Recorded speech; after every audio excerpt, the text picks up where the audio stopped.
बताऊं, आरआईएल के ऊपर तो नजर होगी, निफ्टी 20 पॉइंट नीचे आपको देखिए फिसलता हुआ नजर आएगा, बट 9100 के ऊपर टिका हुआ है। मिड कैप इंडेक्स के ऊपर रखिएगा नजर, पिछले कुछ दिनों से वहां पर ज्यादा एक्शन है। बैंक निफ्टी में दरअसल दबाव देखने को मिलेगा और इसकी चर्चा हमने करी भी थी। देखिए आज सुबह ये जो नए इंसॉल्वेंसी वाले रूल्स आए हैं, इसके चलते बैंकिंग स्टॉक्स नहीं चल पाएंगे, तो वही दबाव बना रहे हैं। करीब करीब 300 पॉइंट नीचे बैंक निफ्टी है। लेकिन सरकारी कंपनियां लाइए, बीईएल लाइए, बीईएमएल लाइए, ये वो सेक्टर है देखिए पॉकेट है जो आज आउट परफॉर्मेंस दिखा सकता है, और ये खुला है दरअसल पॉजिटिव नोट पर।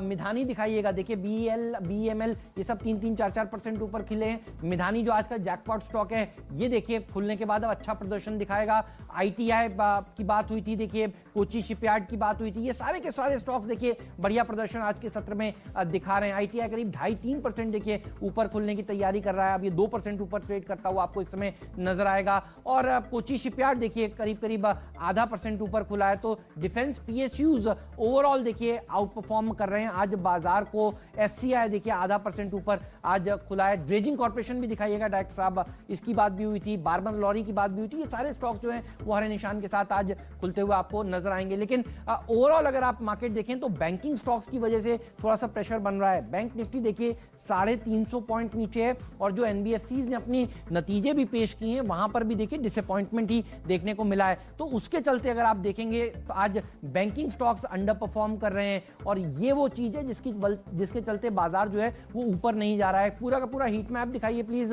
जिससे ये बेहतर तस्वीर हम आपके सामने पेश कर सके। देखिए आईसीआईसीआई बैंक, एक्सिस बैंक, ये वो हैवी वेट्स हैं जो नीचे हैं। कोल इंडिया तो गिरना ही था, इनकी मोनोपोली देखिए कम हो गई है। अब कोल की ऑक्शनिंग जो प्रोडक्शन है वो बाकी प्राइवेट कंपनियां भी करेंगी, उसके चलते प्रेशर दिखा रहा है। इंडसइंड बैंक, एचडीएफसी बैंक भी दरअसल इसीलिए गिर रहे हैं, जो सरकार के नए नियम आए हैं, जो अनाउंसमेंट्स आया है, जिसमें कहा जा रहा है कि 1 करोड़ से नीचे वाले केसेस को एनसीएलटी में अभी दिवालिया के घोषित नहीं किया जाएगा। ये एमएसएमई के लिए एक रिलीफ है, लेकिन पीएसयू बैंकिंग स्टॉक्स के लिए गिरावट है। लेकिन बढ़ क्या रहा है, सिप्ला देखिए करीब करीब 1.5% ऊपर है, बाजार थोड़ा सा डिफेंसिव हो रहा है। इन्फोसिस देखिए 1% ऊपर है, टेक महिंद्रा ऊपर है, टीसीएस ऊपर है, एचसीएल टेक ऊपर है, यानी बढ़िया प्रदर्शन IT pack as a whole दिखा रहा है। रिलायंस इंडस्ट्रीज हरे निशान में है, और आपको दिखेगा फार्मा स्टॉक्स में भी खरीदारी है। सिप्ला के अलावा सन में देखिए तेजी आज के सत्र में देखने को मिल रही है। और रूरल सेक्टर से जुड़ी हुई कंपनियां, एमएनएम ने थोड़ा आउट परफॉर्मेंस आज के सत्र में दिखाया है। भारतीय अपने नतीजों से पहले मजबूती के साथ कामकाज कर रहा है, और मेटल शेयर जिनके लिए ये जो माइनिंग वाली खबर आई है वो पॉजिटिव है। तो जेएसडब्ल्यू स्टील, हिंडाल्को, ये पिछले ट्रेडिंग सेशन में भी अच्छा प्रदर्शन दिखा रहे थे, और आज भी इन्होंने अच्छा प्रदर्शन दिखाया है। तो 9100 के इर्द गिर्द इस समय निफ्टी ट्रेड करता हुआ आपको नजर आएगा, करीब करीब 40 पॉइंट नीचे, और वजह है बैंकिंग स्टॉक्स के अंडर परफॉर्मेंस की बात। शैल जी। नमस्कार हेमंत जी, मेरे ख्याल से सबसे पहले तो मिधानी पर ध्यान देना चाहिए आपको। यहाँ पर ऑलरेडी आपको लगभग 7.25 लाख शेयर, जी नहीं 8.5 लाख शेयर का वॉल्यूम आती हुई दिख रही है। तो सलाम है बिल्कुल आशीष जी की पिक को। आपने 218 का प्राइस देखा है, जो लगभग 4.25% ऊपर है, और दिन का उच्चतम लेवल है 223। तो गैप अप ओपनिंग के बाद स्टॉक कंसोलिडेट कर रहा है अपने 3 हफ्तों के हाईस पर। इस पर दिन भर आप नजर रखिए, क्योंकि यहाँ पर आपको शायद मौका मिले एक अच्छे लेवल पर इसको अपने पोर्टफोलियो या ट्रेडिंग रडार पर ऐड करने के लिए। साथ ही साथ आपको सारे ही फार्मा स्टॉक्स देखने पड़ेंगे। जैसे कि हेमंत जी कह रहे थे, बाजार बिल्कुल डिफेंसिव है। सिप्ला की तरफ से बहुत शानदार आपने कमेंट्री सुनी, वहां पर पिछले 3 क्वार्टर पर आपको एक अच्छा मूवमेंट दिख रहा है डोमेस्टिक सेल्स में। 577.90 का प्राइस आपके सामने चल रहा है। प्राइस है लगभग, वॉल्यूम है लगभग 10 लाख शेयर। साथ ही साथ टोरेंट फार्मा में आपको लगातार तीसरे दिन तेजी आती हुई दिखेगी। स्टॉक अपने रिकॉर्ड लेवल्स के आसपास कंसोलिडेट करता हुआ दिख रहा है 2488 रुपए के साथ साथ। ध्यान दीजिए अजंता फार्मा पर, जहां पे हमने 52 हफ्ते का हाई लगता हुआ देखा था। स्टॉक आपको फिलहाल ऊपर की तरफ दिखेगा 15-15.50 के आसपास। यहां पर वॉल्यूम शानदार तो नहीं है, लेकिन फिर भी ठीक ठाक है, लगभग 7 लाख शेयर, 7,000 शेयर। और फाइनली आपको देखना है नैटको फार्मा। इन तीनों स्टॉक्स पर फार्मा स्पेस में आपको ठीक ठाक मूवमेंट, ठीक ठाक डिलीवरी स्टैटिस्टिक्स और बढ़िया वॉल्यूम दिखा था फ्राइडे को। ये आपके रडार पर होना चाहिए। जैसे ही बाजार सेटल हो जाए और बैंक निफ्टी में आप हल्की सी सांस वापस आते हुए देखें। लेकिन फिलहाल तो जरा स्थिति परेशानी वाली है बैंक निफ्टी पर। 322 पॉइंट नीचे, 18,510 के आसपास। यहाँ पर जैसा कि हेमंत जी और प्रदीप जी आपको बता रहे थे कि जो डाइल्यूशन हुआ है नॉर्म्स में, आईबीसी में, उसकी वजह से पूरे बैंकिंग सेक्टर पर आपको एक लाल निशान फिलहाल गहराता हुआ दिखेगा शुरुआती 5 मिनट में। प्रदीप जी।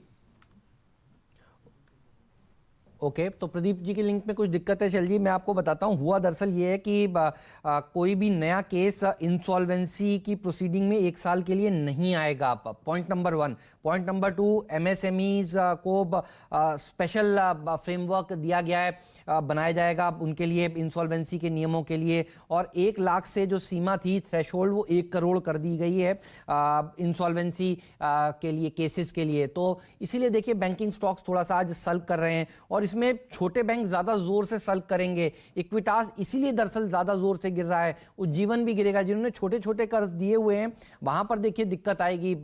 स्मॉल फाइनेंस करने वाली कंपनियों में देखिए आपकी नजर होनी चाहिए। फिर बंधन बैंक जैसे स्टॉक्स में प्रेशर देखने को मिलेगा आज इस खबर के चलते। तो इसीलिए आप देखें वही पैक आज पिट रहा है, और ये बात हम वीकेंड पर भी कर रहे थे। तो आप देखिए बिल्कुल वैसा ही हो रहा है जैसा कि सोचा था, और इन्हीं में गिरावट ज्यादा देखने को मिल रही है। आईसीआईसीआई बैंक भी और सल्क कर रहा है। अच्छा, डर ये भी हो रहा है कि पता नहीं ये जो मोरेटोरियम का समय है ये और कहीं बढ़ा ना दें, क्योंकि सरकार ने इस तरह की पॉलिसीज पेश करी। इसीलिए देखिए बैंकिंग स्टॉक्स में गिरावट है, और 450 पॉइंट नीचे इस समय बैंक निफ्टी आपको ट्रेड करता हुआ नजर आएगा। इसके अलावा एक स्टॉक और है और वो गिर सकता है, वो है इंटर ग्लोब एविएशन। 6% नीचे ये और फिसलेगा, और उसका कारण यही है कि यहाँ पर देखिए कोई रियायत तो आई नहीं है। जो छोटी मोटी राहत है वो फौरी राहत है, एयर स्पेस को फ्री अप कर देना। इंटरग्लोब के साथ साथ स्पाइस जेट भी दिखाइएगा, ये बहुत पिछले ट्रेडिंग सेशन में भाग भी गए थे। यहाँ पर भी गिरावट देखने को मिलेगी, क्योंकि लॉकडाउन के नियमों में ढील जो दी गई उसमें इन दोनों के लिए कोई अच्छी खबर नहीं है, तो ये भी फिसल रहे हैं। राजेश पालविया जी बताइए क्या नजर आ रहा है, कोई बैंक बेचेंगे या एयरलाइन शेयर बेचेंगे, क्या बेचेंगे? देखिए बिल्कुल इंडिगो में जिस तरीके की वीकनेस है, मुझे लगता है कि और इसमें प्रेशर देखने को मिल सकता है। स्टॉक यहाँ से मुझे लग रहा है 880 का लोअर साइड का टारगेट यहाँ से अचीव होता हुआ दिखना चाहिए। तो करंट लेवल से इंडिगो तो बिल्कुल एक शॉर्ट करने की सलाह रहेगी। करंट लेवल से जो स्टॉप लॉस बैठता है इसका वो 928 रुपए के आसपास होगा, और स्टॉप इसका टारगेट जो होगा वो 880 के आसपास होगा। आपने बैंकिंग शेयर्स की बात करी, उसमें मुझे बंधन बैंक का स्ट्रक्चर वीक लग रहा है, और जिस तरीके से इसमें सप्लाई बना हुआ है हायर साइड पे एक देखें तो कंटिन्यूस स्टॉक ने 245 के आसपास इसमें एक कंटिन्यूस सप्लाई बना हुआ, और आज के सेशन में जो एक सेलिंग प्रेशर देखने को लग रहा है, मुझे लगता है कि ये स्टॉक को भी यहाँ से शॉर्ट किया जा सकता है। बंधन बैंक 235 236 के आसपास ट्रेड कर रहा है। 240 का स्टॉप लॉस रखें इसमें, और मुझे लग रहा है इसमें जो टारगेट देखने को मिल सकते हैं आज के सेशन में वो 227 225 तक के टारगेट नीचे में देखने को मिल सकते हैं। तो आप देखिए बंधन बैंक गिर रहा है, और इनके नतीजों में भी बहुत सारे एनालिस्ट देखिए हैप्पी नहीं थे।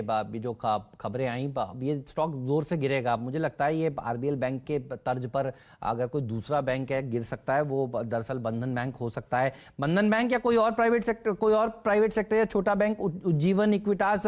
राजेश सतपुते जी बताइए क्या नजर आ रहा है शॉर्ट साइड पर? हेमंत, आई थिंक आपने राइटली